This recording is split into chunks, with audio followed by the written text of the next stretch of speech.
जय श्री कृष्ण दोस्तों, राधे राधे। केदारनाथ धाम रहस्य, क्यों भगवान शिव बने बैल और कैसे प्रकट हुआ ज्योतिर्लिंग। जय भोलेनाथ। क्या आप जानते हैं कि भगवान शिव ने स्वयं पांडवों से मिलने से बचने के लिए बैल का रूप धारण कर लिया था। यही रहस्यमयी कथा जुड़ी है दिव्य केदारनाथ ज्योतिर्लिंग से।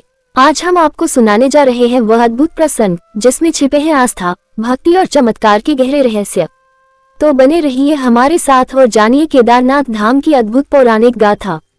नमस्कार दोस्तों, मैं हूँ तृप्ति गुप्ता। स्वागत है आपका आपके ही चैनल में।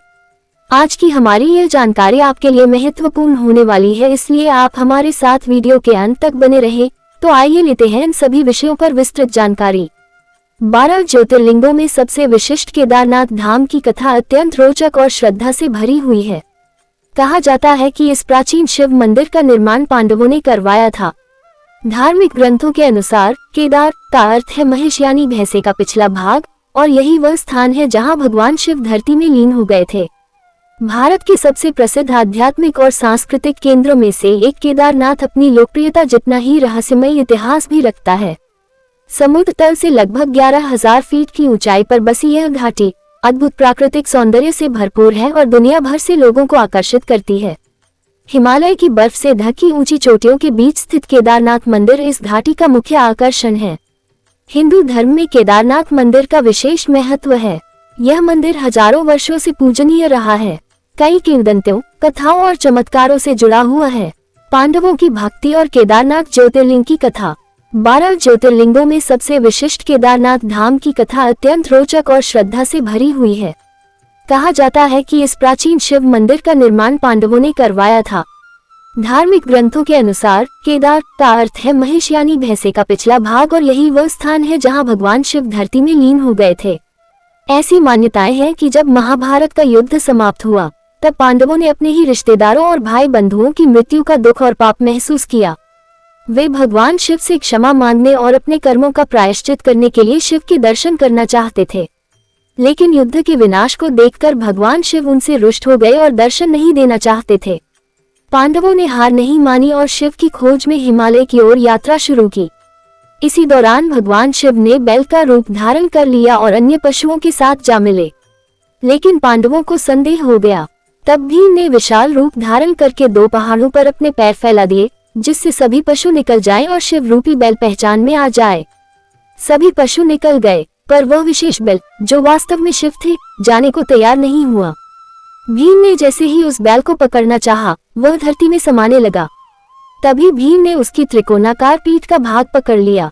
पांडवों की भक्ति, समर्पण और तपस्या से प्रसन्न होकर भगवान शिव प्रकट हुए और उन्हें उनके पापों से मुक्ति का आशीर्वाद दिया। पांडवों ने प्रार्थना की कि शिव इसी रूप में सदैव इस स्थान पर विराजमान रहें। भगवान शिव ने तथास्तु कहा और तब से वे केदारनाथ ज्योतिर्लिंग के रूप में यहाँ पूजित हो रहे हैं। नर और नारायण की कथा। एक अन्य कथा के अनुसार सप्तऋषियों में से 2 ऋषि नर और नारायण भगवान शिव की घोर तपस्या कर रहे थे। जब भगवान शिव प्रकट हुए तो उन्होंने प्रार्थना की कि शिव जी इस स्थान पर हमेशा के लिए निवास करें। तब से यह स्थान भगवान शिव का स्थायी निवास बन गया।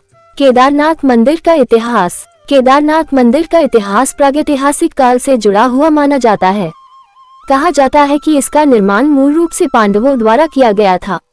महाभारत युद्ध का समय लगभग 3100 ईसा पूर्व माना जाता है, लेकिन कई इतिहासकार इसे 8वीं से 10वीं शताब्दी ईसा पूर्व के बीच बताते हैं। वर्तमान मंदिर का पुनर्निर्माण 8वीं शताब्दी में आदि शंकराचार्य ने करवाया था। उन्होंने भारत भर में कई हिंदू तीर्थ स्थलों को पुनर्जीवित किया, जिनमें 4 धाम भी शामिल हैं। कुछ दस्तावेजों के अनुसार 8वीं शताब्दी में यह मंदिर पत्थर और लकड़ी से बना था, लेकिन उसकी दुर्गम स्थिति के कारण वह खराब हालत में चला गया। बाद में 11वीं शताब्दी में राजा भोज ने इसका पुनर्निर्माण पत्थर और संगमरमर से करवाया। केदारनाथ यात्रा का रूट। दिन 1, दिल्ली से हरिद्वार 230 किलोमीटर, लगभग 6 घंटे।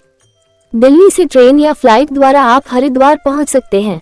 वहां पहुंचकर होटल में चेक इन करें, फिर शाम को हर की पौड़ी पर पावन गंगा आरती में शामिल हों। दिन 2, हरिद्वार से रुद्रप्रयाग 165 किलोमीटर, लगभग 6 घंटे। सुबह नाश्ते के बाद यात्रा शुरू करें और जोशीमठ की दिशा में निकलें। रास्ते में आप देवप्रयाग, जहां अलकनंदा और भागीरथी नदियों का संगम होता है, और फिर रुद्रप्रयाग पहुंचे।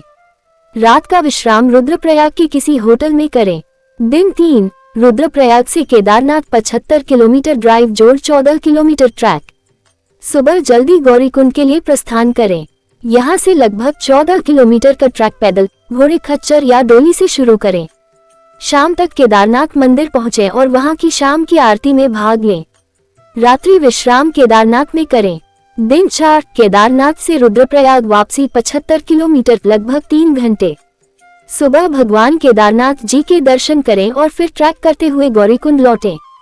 यहाँ से वाहन द्वारा पुनः रुद्रप्रयाग के लिए प्रस्थान करें। होटल में चेक इन कर विश्राम करें। दिन 5, रुद्रप्रयाग से हरिद्वार 160 किलोमीटर लगभग 5 घंटे। सुबह हरिद्वार के लिए रवाना हों। रास्ते में आप ऋषिकेश में रुककर लक्ष्मण झूला, राम झूला और त्रिवेणी घाट जैसे दर्शनीय स्थलों का भ्रमण कर सकते हैं। शाम को हरिद्वार पहुंचकर होटल में रात्रि विश्राम करें। दिन 6, हरिद्वार से दिल्ली वापसी 230 किलोमीटर लगभग 6 घंटे। यात्रा के अंतिम दिन आप सुबह हरिद्वार के स्थानीय मंदिरों व घाटों की सैर कर सकते हैं। इसके बाद निर्धारित समय पर दिल्ली के लिए रवाना हों।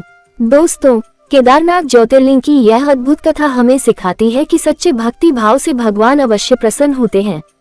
अगर आपको ये कहानी अच्छी लगी तो वीडियो को लाइक और शेयर करना न भूलें। और हाँ, ऐसे ही पौराणिक रहस्यों और ज्योतिषीय ज्ञान के लिए हमारे चैनल को सब्सक्राइब जरूर करें। जय केदारनाथ, हर हर महादेव।